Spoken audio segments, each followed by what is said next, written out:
Finland, 1992. A rookie driver whips his Subaru Legacy RS down a tight forest road when he clips some bushes with his rear tire at speed, sending his car into the air. It rolls over and over 7 times before it lands between the trees. The windshield is smashed out. The roof is caved in. The car is in rough shape, but it's still running. The driver drops it into gear and rips out of the woods, rejoining the race like nothing even happened. Who is this maniac? How did he become the biggest name in rally racing, and why did his driving style make him so iconic? Buckle up, buttercups. This is gonna be a bumpy ride, and remember, when in doubt, go flat out. This is everything you need to know to get up to speed on Colin McRae.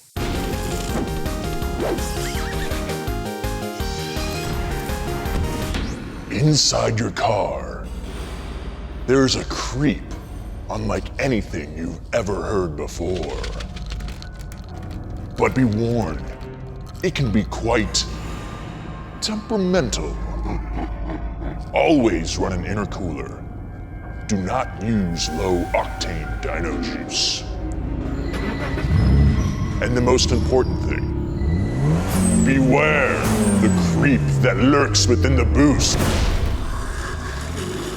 Donut Media presents the new hair-raising Boost Creep shirt, available right now at donutmedia.com for just $29.98. Really, that cheap, huh? That's so much cheaper than $30. Colin Steele McRae, yes, his middle name is Steele, sick, was born in Lanark, Scotland.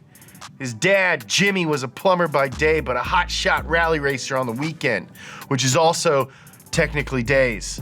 After 2 years proving his skills on the mucky stages of the British Rally Championship, Jimmy landed a factory drive with GM Europe's Vauxhall Rally team. Pretty crazy for a guy with 0 prior professional experience. This was 1978, all right?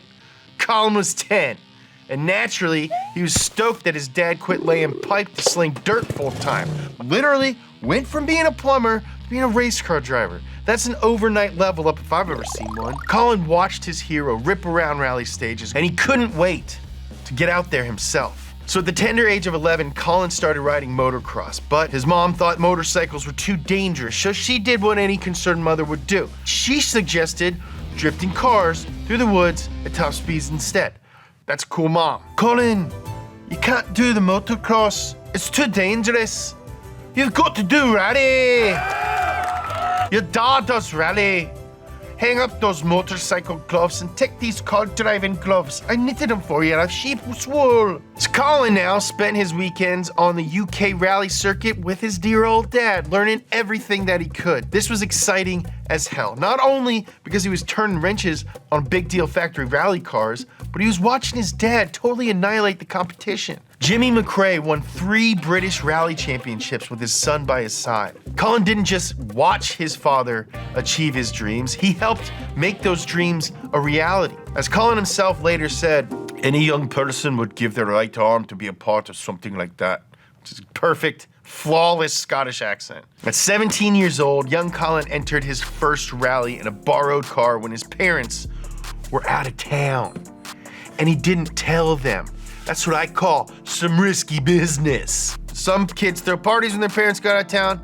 Not Colin McRae. He did the rally! Finished 14th overall, which is not bad, but he knew that he could do better. 13 spots better. And when his parents came back, they were actually stoked and helped him buy his very own rally car, a Talbot Sunbeam.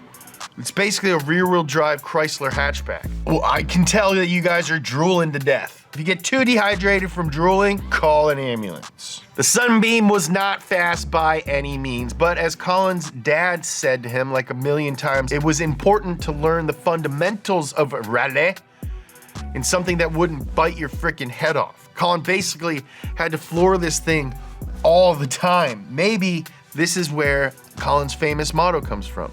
When in doubt, go flat out. Those 6 words in action are the whole reason that anybody knows the name Colin McRae. He's the most famous rally driver of all time, but that's not because he won a crazy number of titles. He only pulled down 1 World Rally Championship in his career. So why is this episode about him and not 9-time WRC champ Sebastian Loeb? Why doesn't Sebastian Loeb have a freaking video game? Well, there's more to it than numbers. Colin was bold, he was brave, probably a little crazy. His aggressive all-or-nothing driving style made him a legend. When he was behind the wheel, he was at maximum attack at all times. It was breathtaking to watch. If in doubt, go flat out is never boring. And a co-driver by the name of Nicky Grist once said, "The scare factor for each driver varied slightly. Colin's scare factor was probably a bit higher than most."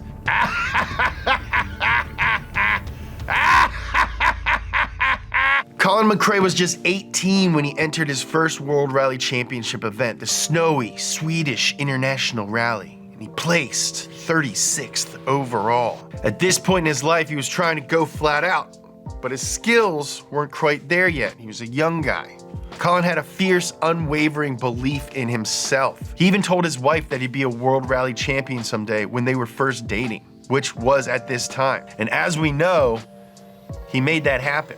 By 1988, our hero was regularly winning small club rallies. It was time to up the ante. That year, Jimmy McRae won his 5th and final British Rally Championship. Then, he made a decision to pull back from chasing his own rally dreams to help his son achieve his. And with his dad's help, Colin landed in the driver's seat of one of the best rally cars of the era, the Ford Sierra Cosworth. Sierra! By now, he'd settled into his signature style.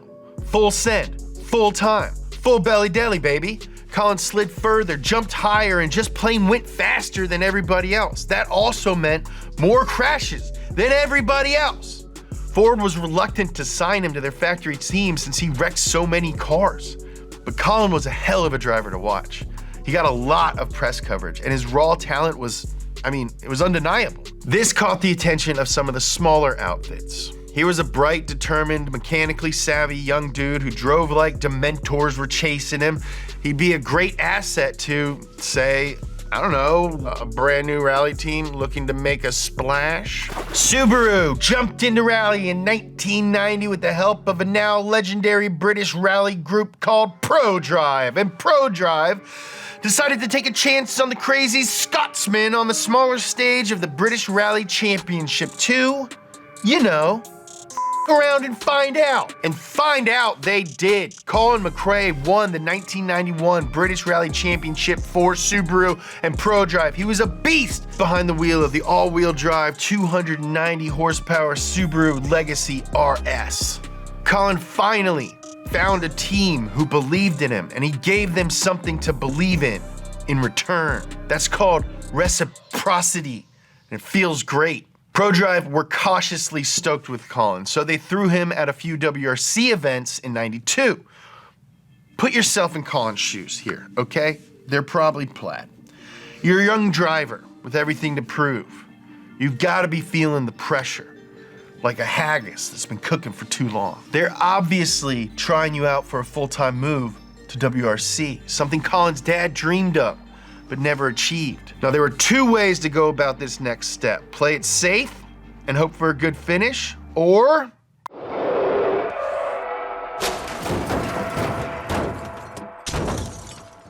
I guess he went for the second option. That's a clip from Rally Finland in '92.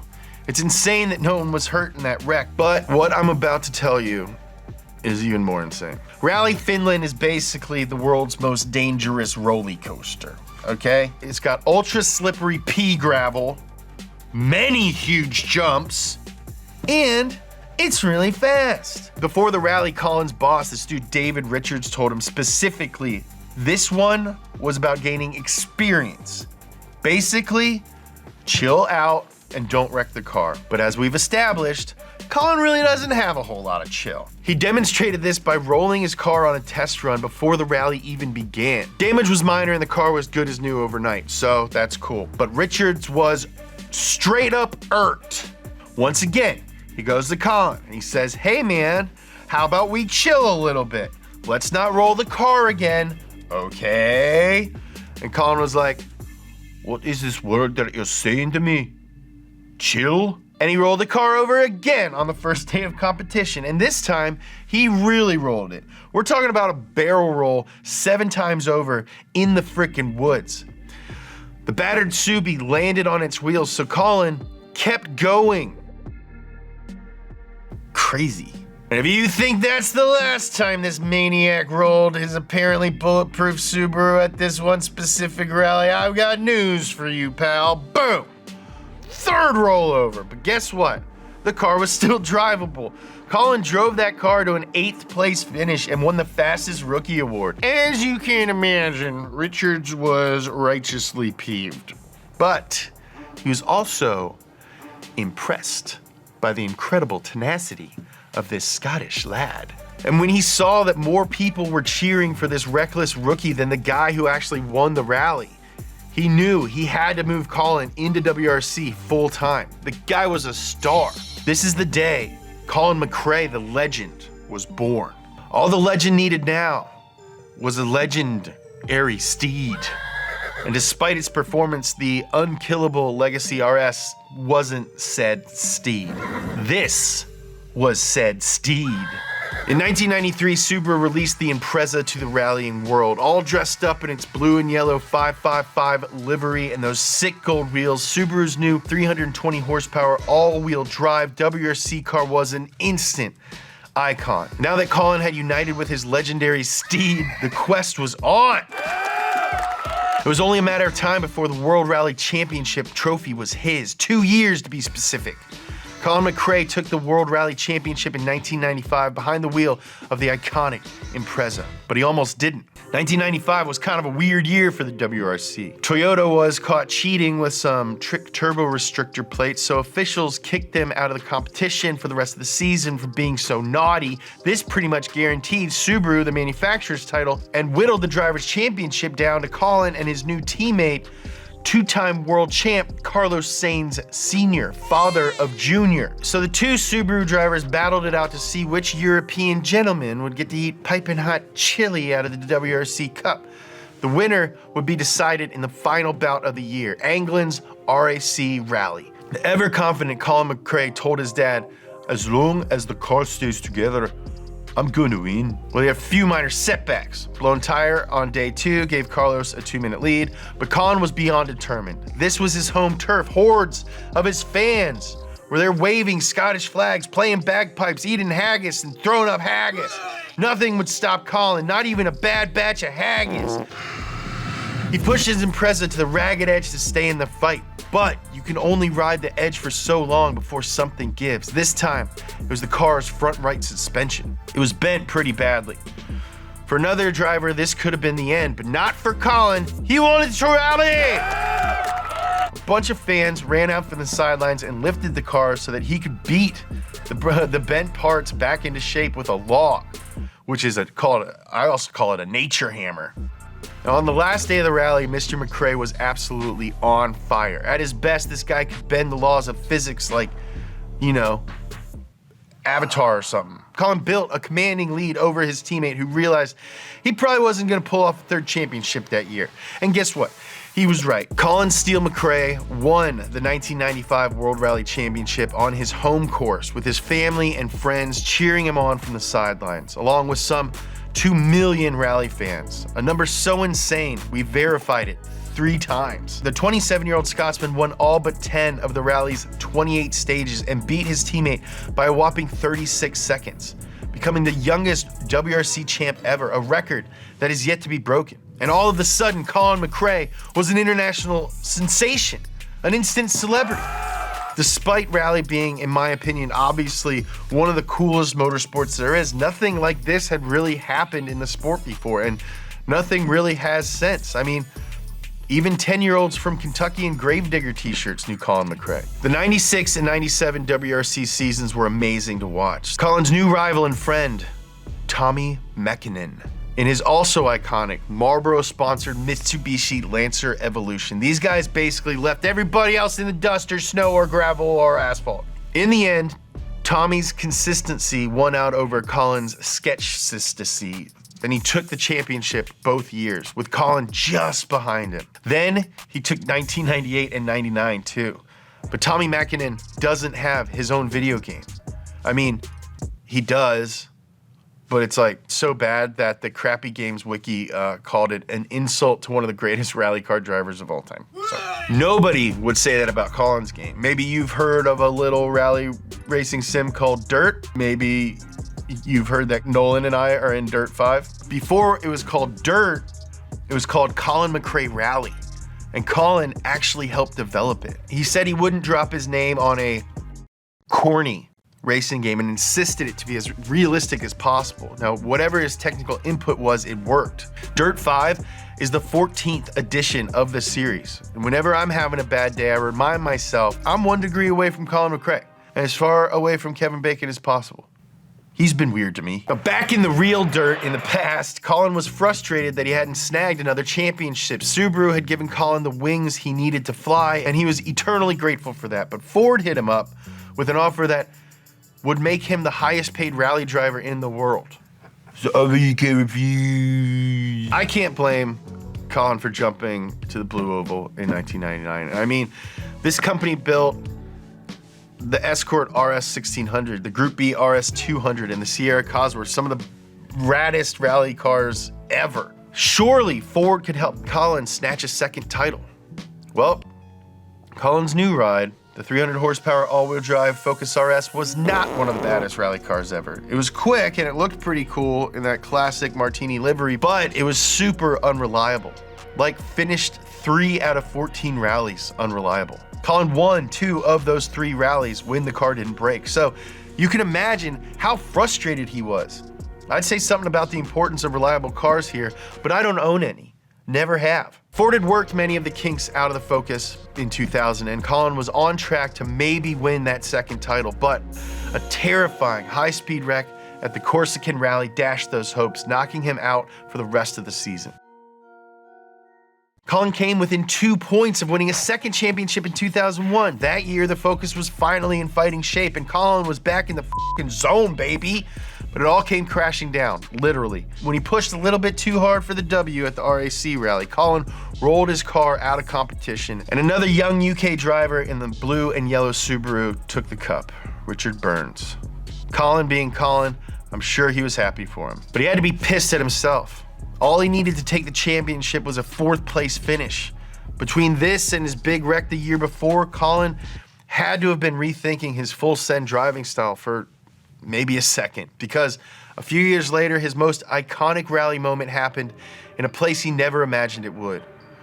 The Los Angeles Home Depot Center Arena. A 22-year-old Travis Pastrana was neck and neck with Colin in his No Fear Impreza, vying for the gold in the final stage of the 2007 X Games rally. Tensions were high and both drivers were going all out leading up to this heat. We all know what happens when Colin ends up in a situation like this. He pushes like crazy, quickly gaining a lead on young Pastrani. Then a few turns before the finish line, he hit a jump off the center and rolled his Subaru. Devastating, but it landed on its wheels. And Colin stomped on the gas. The crowd went crazy. The TV announcers had to hold back the F words. And from the course, Travis Pastrana's beautiful jaw dropped into the dirt. Colin finished a half second behind the kid he inspired. He didn't take the gold medal, but on that day, Colin cast his legend as rally's eternal golden boy on every continent. This is the Colin McRae the world remembers. He was a wild, unrelenting force of nature behind the wheel. A driver seemingly capable of bending the laws of physics in erratic, unforgettable bursts. He's as inspiring as he was inspired, and he introduced a generation to the excitement of rally racing. Later that same year, Colin McRae died tragically in a helicopter crash, along with his 5-year-old son and 2 family friends. He was 39 years old and in talks with Subaru about a return to WRC next year. And while he only took the World Rally Championship 1 time, he made a greater impact on the sport than anyone else ever has. Thank you so much for watching this video and everything else on Donut. Hit that subscribe button, make sure you don't miss anything.